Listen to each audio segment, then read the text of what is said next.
آپ دیکھو کہ اس وقت جب اس کمرے میں موجود ہوتے اس کمرے میں کوئی نہیں ہوتا سوائے اللہ کے. اور حضرت یوسف علیہ السلام کے دل میں اگر کسی کی محبت سب سے زیادہ ہوتی ہے تو وہ صرف اللہ تعالیٰ کی محبت ہوتی ہے. جبکہ عزیز مصر وہ شرک میں ملوث ہوتے ہیں, اس کے دل میں تو اللہ کی محبت ہے ہی نہیں. تو ظاہر سی بات ہے کہ وہ فحاشی اور عریانیت کا ارتکاب کرے گی ہی کرے گی. تو جب ہمارے دل میں نا اللہ کی محبت آ جاتی ہے تو انسان اور مسلمان اور نوجوان ان چیزوں سے بچنا شروع ہو جاتا ہے. کچھ اس کے سمپٹمز بھی ہوتے ہیں عشق کے, کچھ سائنس بھی ہوتے ہیں, یعنی کچھ نشانیاں ایسی ہیں جو دیکھی گئی ہیں کہ جو انسان اس بیماری میں لگا ہوا ہے, اس بیماری میں پڑا ہوا ہے, اس کے اندر کچھ سائنس ہوتی ہے. جیسے مثال کے طور پر پہلی چیز جو ہوتی ہے وہ ہوتی ہے کہ وہ اپنی اس تعلقات کو, اس ریلیشنز کو ہمیشہ خفیہ رکھنے کی کوشش کرتا ہے, اور چھپایا انہی چیزوں کو جاتا ہے جو برائی ہوتی ہے, جو گناہ ہوتا ہے. کوئی یہ نہیں چھپاتا کہ میں سچ بولتا ہوں, لیکن جھوٹ کو چھپاتا ہے. کوئی اگر مان لیجئے کسی کا حق مار کے کھا رہا تو وہ یہ کھلے عام نہیں بتایا کہ میں نے فلاں کا حق مارا, بلکہ اس چیز کو چھپاتا ہے.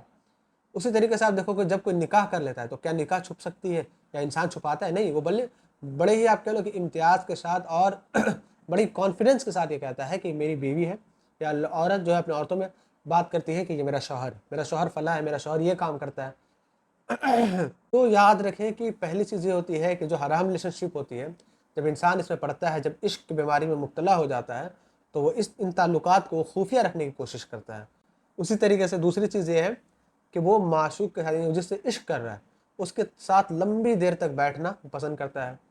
تیسری چیز یہ ہے کہ وہ ایک دوسرے کے, یعنی جو عشق کرنے والا لڑکا ہو یا عشق کرنے والی لڑکی, وہ ایک دوسرے کے راز کو چھپاتے ہیں. اسی طریقے سے ایسے الفاظ بیان کرتے ہیں جس میں محبت میں اور ان کے تعلقات میں غلو ظاہر ہوتا ہے. یعنی یہ کہنا کہ تم ہی میری دنیا ہو, مجھے تم سے دنیا میں سب سے زیادہ محبت ہے. حالانکہ جو محبت اللہ کے لیے ہونی چاہیے تھی, جو محبت رسول اللہ صلی اللہ علیہ وسلم کے لیے ہونی چاہیے تھی, اتنا پابند, اتنا آپ کہہ لو کہ ٹائم ٹیبل کا پابند ہونا, روٹین کا پابند ہونا کہ فلاں وقت پہ کال کرنا ہے, فلاں وقت میسیجز کرنے, فلاں وقت بات چیت کرنی ہے, نہیں کروں گے تو برا مان جائے گی, وہ میرا انتظار کری ہوگی. یار روزانہ 5 دفعہ اللہ بھی تو آپ کو بلاتا ہے مسجد میں نماز کے لیے, آپ کیوں نہیں جاتے؟ یقیناً آپ کے دل میں اللہ کی محبت کم ہے. تو جو لوگ اس بیماری میں مبتلا ہوتے ہیں وہ ایسی محبت میں ایسے الفاظ کا استعمال کرتے ہیں جو ان سے گلو ظاہر ہوتا ہے. اسی طریقے سے محبوب کی طرف سے ملنے والی ہر ہدایت پر عمل کرتا ہے, یعنی وہ جو کہتا ہے یا جو کہتی ہے وہ کر گزرتا ہے, اور اس کو اپنے جو خونی رشتے ہوتے ہیں, جو رحمی رشتے ہوتے ہیں, ان کا بھی اس کو لحاظ نہیں ہوتا. اس کے بعد وہ ان چیزوں میں بھی پڑتا ہے جو آپ کہہ لو کہ نکاح کے بعد کی چیزیں اور غائبی چیزیں, چھپی ہوئی چیزیں, لیکن وہ ایسا نہیں کرتا اور کھلم کھلا برائیوں کا اور زنا کا ارتکاب کرتا ہے. یاد ہے کہ زنا بہت ہی بڑا جرم ہے, اور صرف زنا ایسا نہیں ہے کہ انسان میں فزیکل ڈیزائر کو پورا کرے, بلکہ آنکھوں کا بھی زنا ہے, ہاتھوں کا بھی زنا ہے, پاؤں کا بھی زنا ہے, کانوں کا بھی زنا ہے, زبان کا بھی زنا ہے. اور آپ کو پتہ ہونا چاہیے کہ قیامت کے دن یہ تمام چیزیں ہمارے حق میں گواہی دیں گی یا تو ہمارے خلاف گواہی دیں گی. تو آئیے میں آپ کو بتاؤں کہ اسلام میں عشق کیوں حرام ہے, کیوں منع ہے. سب سے پہلی چیز یہ ہے کہ پری میرٹل یعنی نکاح سے پہلے ریلیشن شپ اسلام کے ٹیچنگز کے خلاف ہے, جو ہمیشہ حیا اور چیسٹٹی کو ختم کر دیتی ہے, اس کو خراب کر دیتی ہے. جو بندہ عشق میں ہوتا ہے نا, جو بندہ حرام ریلیشن شپ میں ہوتا ہے, سب سے پہلے جو چیز اس کے اندر سے جاتی ہے, اس کے اندر آنکھوں سے حیا چلی جاتی ہے, اس کی موڈسٹی ختم ہو جاتی ہے, اس کی چیسٹٹی ختم ہو جاتی ہے. اور حیا بہت بڑی چیز ہے. اللہ کے رسول صلی اللہ علیہ وسلم کے بارے میں صحابہ کہتے ہیں کہ اللہ کے رسول بڑی حیا والے تھے. ایک صحابی تھے جو بہت حیا کرتے تھے, تو کچھ صحابہ نے کہا کہ یار تم بڑی حیا کرتے ہو, تو اللہ کے رسول نے انہوں کہنے سے روکا, کہا کہ نہیں, حیا ایمان کا حصہ ہے, اور حیا جس مسلمان میں نہیں وہ جو چاہے وہ کرے. اگر تم میں شرم نہیں تو تم جو چاہے کرو, نہیں اب تم کچھ بھی کر سکتے ہو. تو یاد رکھیں حیا کو ختم کرنے والی جو چیز ہے وہ عشق ہے, وہ حرام ریلیشن شپ ہے. اور آپ دیکھیں کہ پچھلے زمانے میں ماں باپ کے سامنے, اپنے بڑے بھائیوں بڑے بہنوں کے سامنے, اپنے رشتہ داروں کے سامنے, یہاں تک کہ اپنے والد کے دوستوں کے سامنے انسان کے اندر حیا ہوتی تھی. ہم لوگ جب چھوٹے تھے تو ہم دیکھتے تھے کہ ہم لوگ اگر مثال کے طور پر باہر ہم لوگ کھیل رہے ہیں اور ہمارے فادر کے فرینڈز, ہمارے والد کے دوست بھی اگر گزر جائیں تو ہمیں اس بات کا ڈر ہوتا تھا کہ وہ میرے والد کو بتا دیں, ہم ان کو دیکھ کر وہاں سے چلے جاتے تھے. اگر ہم بیٹھ کر کچھ دوست آپس میں بات کر رہے ہوتے تھے تو جب کوئی آتا تھا, کوئی بڑا آ جاتا تھا جس کو ہم جانتے نہیں لیکن عمر میں بڑا ہے, تو ایک حیا ہوتی تھی اور ہم لوگ وہاں سے چلے جاتے تھے. لیکن اللہ معاف کرے, آج حالات اتنے برے ہو گئے ہیں کہ آج ٹین ایجرز جو ہیں, جو یوتھ ہے, وہ کھلا حرام ریلیشن شپ میرا انوالو ہوتی ہیں. وہ